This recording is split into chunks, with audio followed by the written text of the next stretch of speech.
You wake up at 6:12 a.m. before your alarm. Not because you're disciplined. Because your brain is already doing payroll math. Rent clears on the 1st. Car payment on the 3rd. Credit card autopay on the 5th. You open your banking app like you're checking the weather. Except it feels like a horror movie trailer. And the weird part is, you make $100,000 a year. 6 figures. The number you swore would mean you finally made it. So why does it still feel like you're one bad week away from panic? Here's the first punch in the face. If you make $100,000 and feel broke, it's usually not because you're bad with money. It's because you're living in a life made of contracts. Rent, car note, insurance, student loans, childcare, subscriptions. They don't care how tired you are. They don't care if your boss is insane. They just want their cut, on time, every month. You're not broke. You're fully allocated. And when you're fully allocated, even a high income feels like you're breathing through a straw. Let's kill the myth before it kills your sanity. $100,000 isn't what it used to be. Culturally, we still treat 6 figures like it's 1998 money. But in 2026, $100,000 gross often becomes something like $6,000 to $6,600 a month in take-home depending on your state, benefits, and retirement contributions. And here's the part nobody updates in their brain. Your lifestyle doesn't run on gross. It runs on net. That gap between gross and net is where the "I should be fine" feeling goes to die. Now watch how normal people get trapped, because this is the part that makes you go, "Oh, that's me." Meet Jordan. Jordan is 34, project manager, makes $103,000. Not in New York. Not in LA. Just a normal metro where decent rent now means you're paying luxury prices for a place with beige carpet and a microwave from 2012. 2 years ago, Jordan made $78,000. He remembers the day he crossed $100,000. It felt like he earned permission to exhale. So he upgraded. Not crazy. Just better. A nicer apartment, because he was tired of hearing his neighbor's TV through the wall. Rent went from $1,650 to $2,450. Then the car. His old car needed repairs, and he was done with the check engine light roulette. So he financed a newer SUV. Payment, $720 a month. Insurance jumped. Then convenience crept in. Grocery deliveries sometimes. A gym membership he swears he uses. A few subscriptions. Nothing dramatic. Just quality of life. And now Jordan makes more than ever, and saves less than ever. Here's where I need you to pause. Because this is the moment where people lie to themselves. Jordan doesn't feel reckless.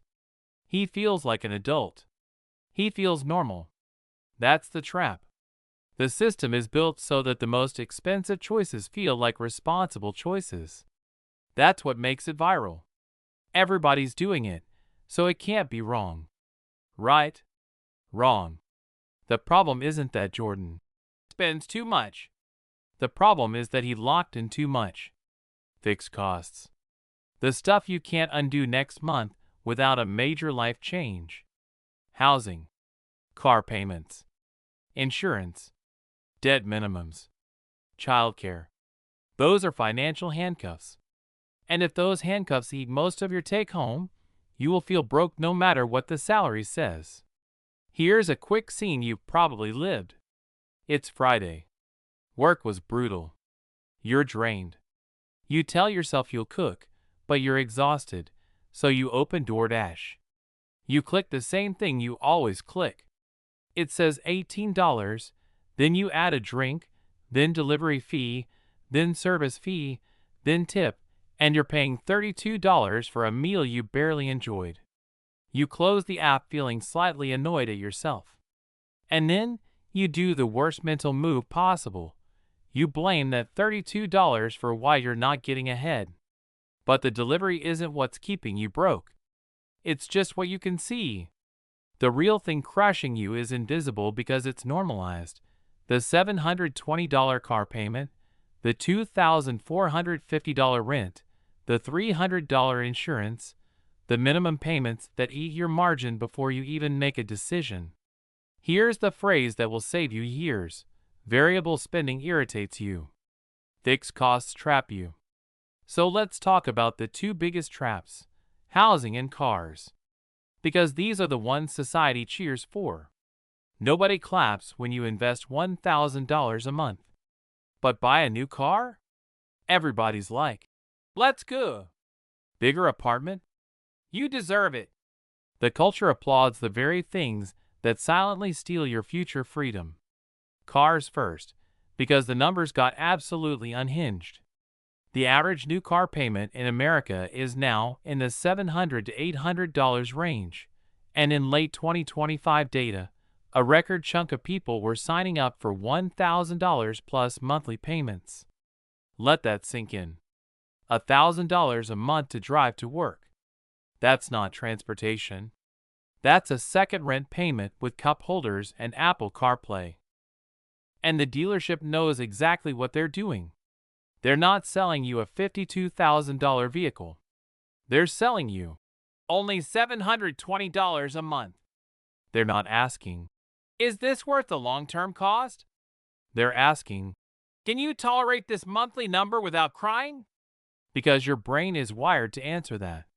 Your brain lives in month-to-month survival math. The dealership is basically a monthly payment hypnotist. But your future doesn't care about monthly tolerance. Your future cares about opportunity cost. Here's the simplest, most brutal math.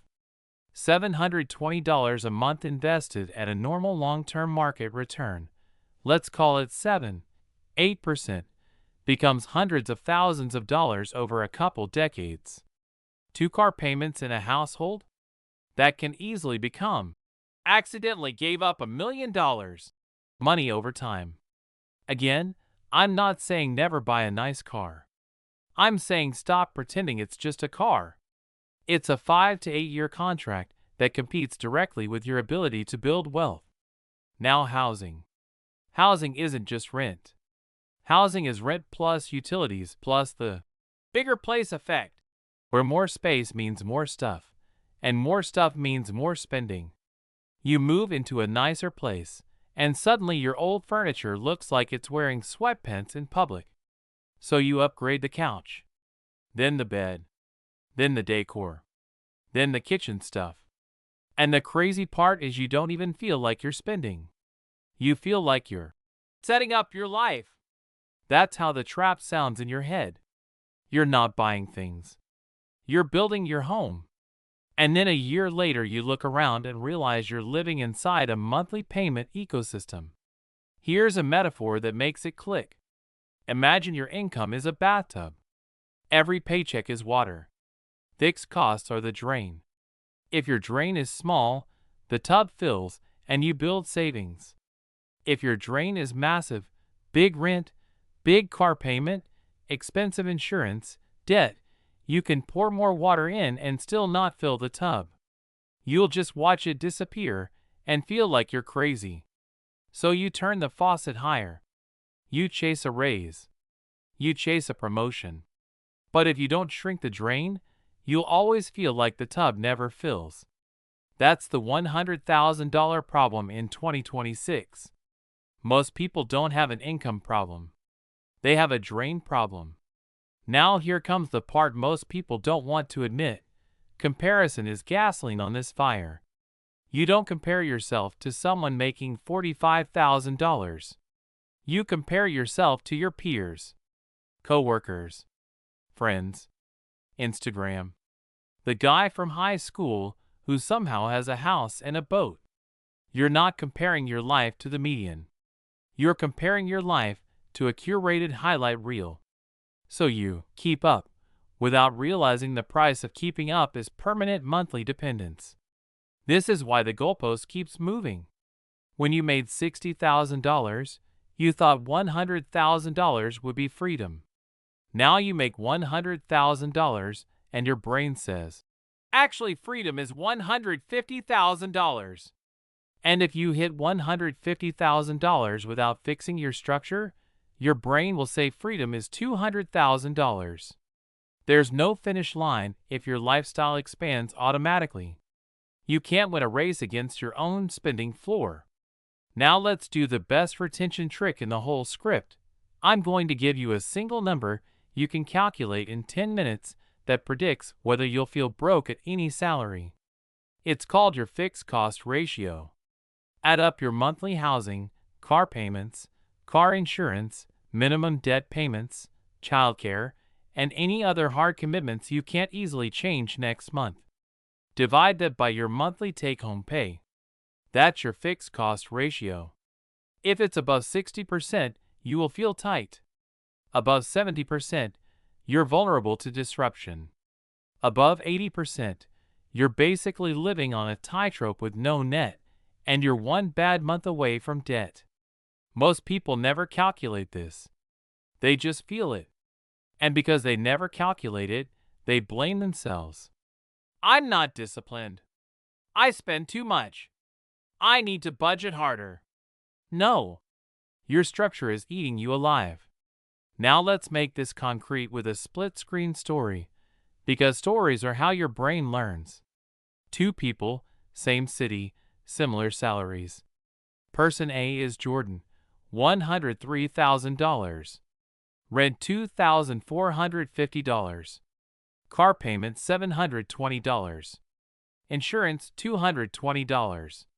Student loans $350. Utilities $300. Groceries $700. Gas $200.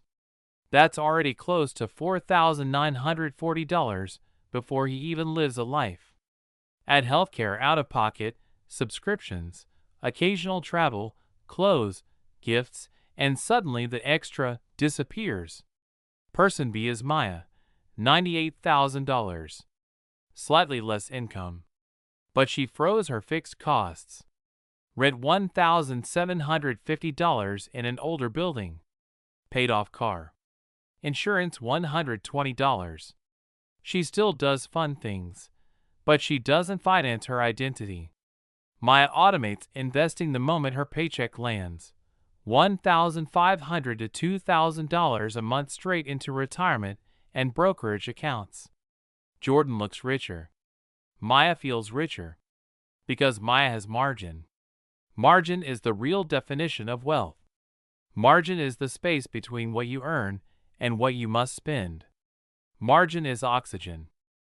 Without oxygen, you're going to feel broke no matter how good the paycheck looks. Here's the line that hits hardest. You don't feel broke because you don't earn enough. You feel broke because your life requires your income forever. That's dependency. Dependency feels like anxiety. And it gets worse in 2026 because the adult life package includes some brutal modern costs, healthcare deductibles that can be thousands, insurance premiums that keep rising, groceries that don't feel normal anymore, and if you have kids, childcare that can rival rent. So even when you're doing everything right, you can still feel squeezed. That's real. But here's what matters. When you're already squeezed, adding new fixed costs is how a tough season becomes a decade. This is why I'm slightly frustrated when people treat lifestyle creep like a small issue. Lifestyle creep isn't, I bought coffee. Lifestyle creep is, I upgraded my life into a permanent monthly commitment. It's the difference between spending and locking in. Okay, so what do you actually do? Because if this video just makes you feel called out and doesn't give you a plan, it's pointless. Here's the plan. And it's not a 47-step routine. It's 3 moves that change everything. Move 1. Stop the bleeding with a 1-month reset. Not forever. 1 month. You're not trying to be perfect. You're trying to see reality. Track everything for 30 days and label it honestly. Not food. Not miscellaneous. Label it like a therapist. Convenience because I'm exhausted. Status because I felt behind. Avoidance because I didn't want to deal with it.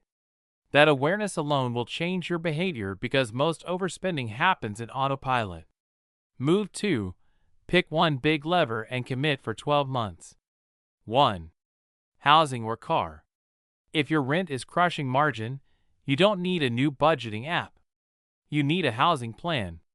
If your car payment is crushing margin, you don't need to cancel Netflix. You need a car plan. The reason people stay stuck is they nibble around the edges while the boulder sits on their chest.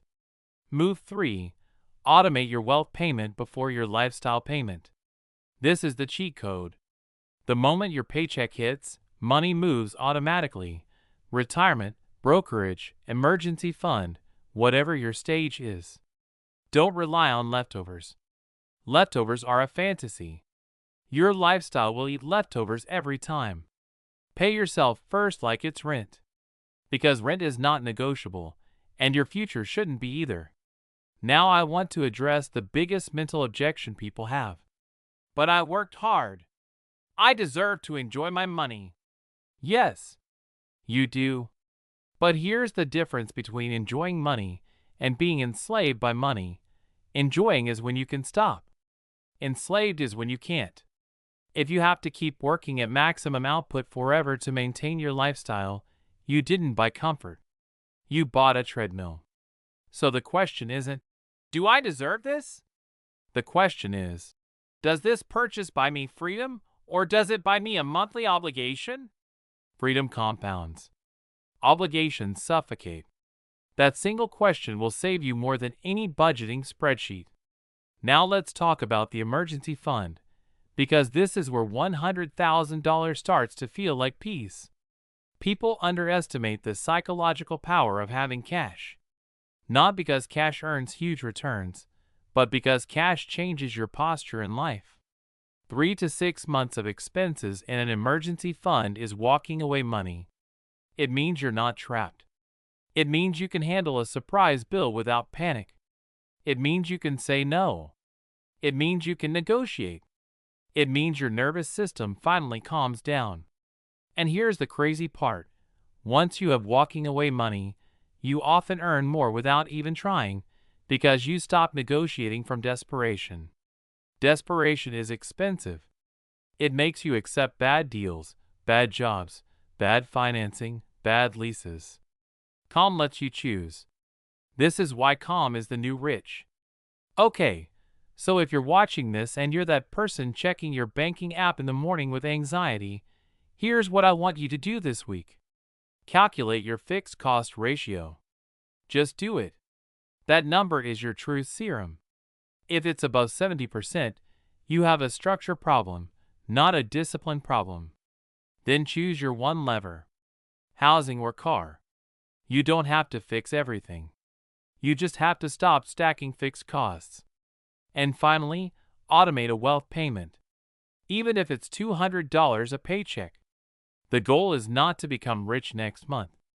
The goal is to rebuild your identity as someone who pays their future first. Because once you have margin, everything changes. You stop feeling broke at $100,000. You stop needing the next raise to feel okay. You stop living at the edge of your own obligations. 6 figures in 2026 doesn't magically create security.